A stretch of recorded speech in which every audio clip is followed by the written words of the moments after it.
हम चाहेंगे सबसे पहले आप अपना संक्षिप्त परिचय दे दें। मिसबाहुद्दीन मेरा नाम है। मैं जिला अध्यक्ष हूँ शिक्षावादी एसोसिएशन किशनगंज डिस्ट्रिक्ट के, और मैं रेडियन ग्रुप ऑफ इंस्टीट्यूशन के भी चेयरमैन हूँ।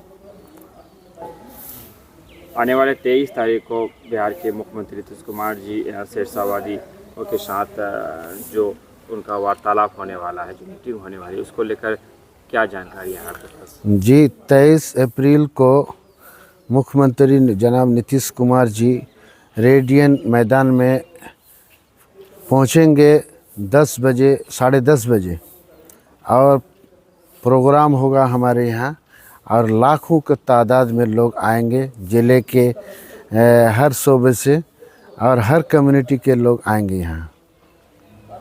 और जो वहाँ उसका आने का मकसद ये है, कई मकसद है। एक तो लोकसभा भी है और शेषावधि का कुछ प्रपोजल है, तो उस सब के लिए भी बात करेंगे हम लोग। अगर शेषावधि के प्रपोजल को वो मानते हैं तो सारे शेषावधि एकजुट होकर के उनको वोट करेंगे और मास्टर मुजाहिद साहब को जिताएंगे।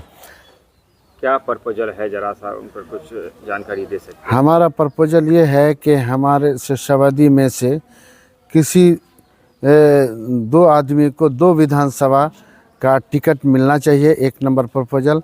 दूसरा नंबर प्रपोजल ये है कि किसी आयोग में कोई भी शेषावधि को जगह दिया जाए सीमांचल में, और उसके अलावा जो शेषावधि का उत्थान के लिए जो भी कुछ करना पड़े उसका भी मौका दे। मान लेते हैं 2 विधायक का जो आपने प्रपोजल रखा है, और उसके बाद जो आयोग के बाद वो मान लिया जाता है, लेकिन अगर हम देश की हालात को देखें जी, कुछ ही दिन पहले देश के प्रधानमंत्री का बयान आया, गिरिराज सिंह बार बार बोलते रहते हैं, घुसपैठियों का जो शक जाहिर किया जाता है, कहीं ना कहीं वो सुई आप पर घूमती है जाकर के, तो ऐसे में फिर उनका समर्थन करना। ऐसे देखिए, नीतीश कुमार का रूल अलग है। नीतीश कुमार जो बिहार को चलाते हैं उसका स्टैंड अलग है, और बीजेपी का स्टैंड अलग है। नीतीश कुमार बीजेपी के साथ है, लेकिन नीतीश कुमार जो बिहार को चलाते हैं वो अपने हिसाब से चलाते हैं।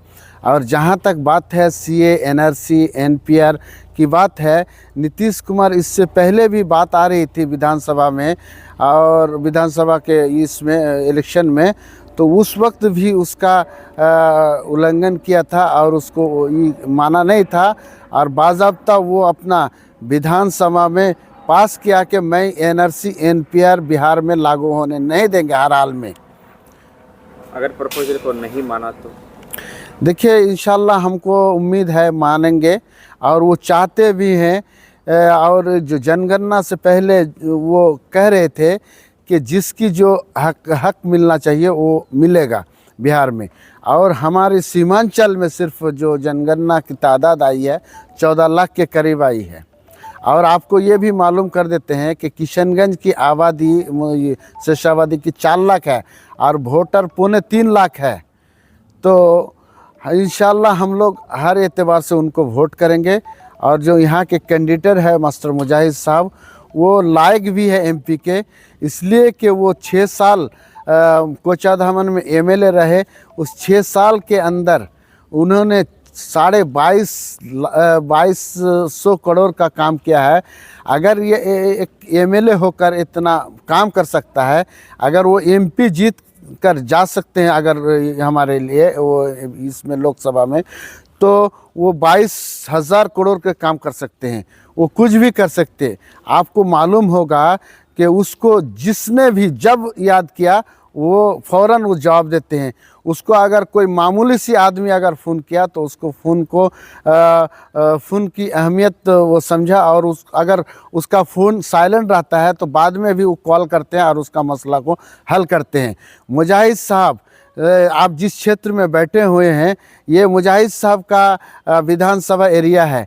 इसमें पहले रास्ता नहीं थी, बिजली नहीं थी। यहाँ पर रास्ता बनाया हर तरफ से, 3 तरफ से उन्होंने रास्ता बनाया, और यहाँ सब स्टेशन भी बनाया है, और यहाँ हर तरफ जल नल उन्होंने पहुँचाया है। उन्होंने काफ़ी काम किया है शिक्षा के मैदान में। आपको मालूम होगा कि छात्रावास को भी दिया है आपको, अल्पसंख्यक छात्रावास, और उसके अलावा आपको कृषि कॉलेज है, बहुत सारी चीज़ आपको मैं गिना नहीं सकता, इतना काम किया उन्होंने।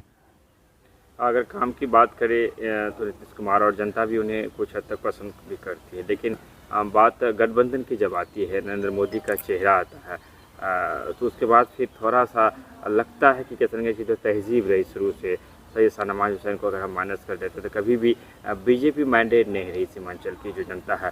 इस बार वो चमत्कार हो सकता है, मास्टर में से सब चीज़ निकाल सकते हैं। और शेरशाहवादी बिरादरी की जो आप बात कर रहे हैं, ये लोग काफ़ी सोच समझ कर वोट करने वाले लोगों में से हैं, तो आपको लगता है कि आपकी बात को मानकर शेरशाहवादी लोग वोट करेंगे? देखिए, जहाँ तक आपका एनडीए आपका जैसे बीजेपी के साथ मिला हुआ है हमारे नीतीश जी, देखिए नीतीश जी आपको बोल रहे हैं, नीतीश जी साफ सुथरा आदमी हैं।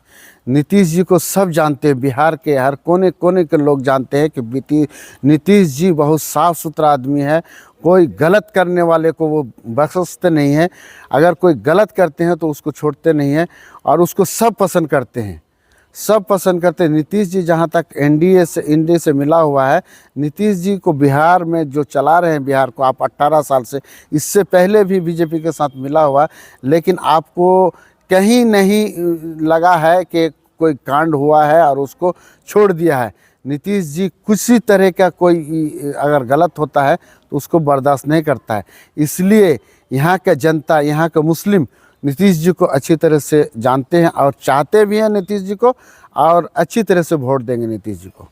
हम थोड़ा सा जानना चाहेंगे कि आपका बैकग्राउंड क्या रहा, कभी राजनीति में आपने चुनाव लड़ाया, चुनाव जीते, पॉलिटिकली कभी कोई सक्रिय रहा, कोई भूमिका रही आपकी? देखिए, हमने कभी राजनीति लड़ा नहीं, लेकिन हम जनता के साथ रहते हैं हमेशा, और यहाँ के जनता जो चाहते हैं, हमको मालूम है कि नीतीश कुमार को बहुत प्यार करते हैं और नीतीश कुमार को हर हाल में वो वोट करेंगे। देश की अगर हम बात करें, क्या लगता है 400 पार का जो बीजेपी ने नारा दिया है, मुकम्मल कर पाएगा, 400 पार हो पाएंगे? देखिए, जहाँ तक 400 पार है, मेहनत तो अपने हिसाब से कर रहा है और हो भी सकता है, और इंडिया भी मेहनत कर रहा है। अब कौन क्या करेगा उतना हम नहीं बता सकते, इसलिए कि इंडिया लेवल का बात है। और बिहार की जहाँ तक बात है, बिहार में नीतीश जी हर जगह कामयाब हो रहे हैं। कई सारे ऐसे कानून हैं जिस पे बीजेपी की प्लानिंग है, अगर उनकी सरकार आती है, जैसे यूनिफॉर्म सिविल कोड हो गया, उसके बाद हम दो हमारे दो हो गया, जनसंख्या नियंत्रण, तमाम तक चीज़ें हैं। इन कानूनों को आप किस दृष्टिकोण से देखते हैं? देखिए, ये सब जो कानून है, आपको मालूम होगा कि ये सब कानून नीतीश जी पहले इसका खिलाफ भी किए हैं, इसका उल्टा भी किए हैं, और उसको माने भी नहीं हैं, और बिहार में लागू भी नहीं होने देगा। क्या लगता है एनडीए का टक्कर इस बार किन से होने वाला है? कांग्रेस से होने वाला है या दूसरी पार्टी आ जाओ? एनडीए का टक्कर कोई ही नहीं कर सकता है। एनडीए एकदम अलग थलग ही रहेगा, और ये 2 लाख से ज़्यादा वोट से जीतेगा। 2 लाख से ज़्यादा जी। क्योंकि आप शेरशाहवादी समाज को रिप्रेजेंटिव करते हैं, जी, तो मैं जरा चाहूँगा कि आप शेरशाहवादी समाज की उन समस्याओं को लेकर 2 शब्द कह दें, जिनसे शेरशाहवादी दो चार होता रहा होगा, जिन चीज़ों की शेरशाहवादी को बहुत ज़रूरत है, जहाँ आपको लगता है कि यहाँ हम नज़रअंदाज हो रहे हैं। मैं चाहूँगा थोड़ा सा। देखिए, शेरशाहवादी का मेन है कि शेरशाहवादी बहुत कमज़ोर लोग हैं और बहुत बैकवर्ड माना जाता है इनको। यहाँ शेरशाहवादी का कोई ख़ास नेता नहीं है। अगर शेरशाहवादी को कोई नेता मिल जाता है अपनी बात को पहुँचाने के लिए विधानसभा में, लोकसभा में, ये सबसे ज़्यादा ज़रूरी है। और हम लोग का मांग भी यही है सरकार से कि हमको विधानसभा का कम से कम 2 टिकट दिया जाए, और सीमांचल में किसी जगह से हमको लोकसभा का 1 टिकट दिया जाए। सीमांचल में लोकसभा से 1 टिकट और विधानसभा से 2 टिकट। कौन कौन सी विधानसभा हो सकती है? देखिए, किशनगंज से 2 टिकट, आपका कटिहार से 2 टिकट, हमारा मांग रखेंगे सुपौल से 1 टिकट, अररिया से 1 टिकट। कब रखेंगे मांग? जब 23 तारीख को हम लोग प्रपोजल देंगे जनाब नीतीश कुमार जी को। बजे से प्रोग्राम? उनका प्रोग्राम 10:30 बजे से शुरू होगी। तमाम जनता से मेरी अपील है कि आप लोग 10 बजे आने की कोशिश करें, और नीतीश जी को। समाज भी आ सकते हैं या सिर्फ शेरशाहवादी? जी नहीं, शेरशाहवादी के लिए खास हो रही है, लेकिन इसमें सुरजापुरी और दूसरे जो बिरादरी है हमारा, बढ़ चढ़ करके हिस्सा लेंगे इसमें। लेकिन ये जो प्रोग्राम है वो खास शेषावादियों से मिलने के लिए रखा गया है। शेषावादी के लिए खास है, लेकिन हर कम्युनिटी के लिए वो आ रहे हैं। नीतीश जी किसी खास कौम के लिए नहीं आ रहे हैं, खास बिरादरी के लिए नहीं आ रहे, बस हर बिरादरी के लिए वो आ रहे हैं। क्या अपील करना चाहेंगे आखिर में लोकसभा क्षेत्र के तमाम तर अवाम से? आम तर से हम ये अपील करेंगे कि मास्टर मुजाहिद बहुत कर्मठ आदमी है, बहुत काम का आदमी है। आपको मालूम होगा कि कोरोना के टाइम ले लीजिए आप, उनको बाहर में बहुत सारे ऐसे लेबर खटते हैं जिनको कभी कोई हादसा हो जाता है उसको कोई देखने वाला नहीं होता है। छोटी सी छोटी काम को वो देखते हैं, मामूली सी मामूली बात पर लोगों को वो मसला हल करते हैं। तो ऐसे लोगों को हर हाल में जिताना हमारे लिए ज़रूरी है। बहुत बहुत शुक्रिया। आखिर में अपना नाम बता दें आप। मिसबाहुद्दीन, मैं शेषावादी एसोसिएशन के अध्यक्ष हूँ।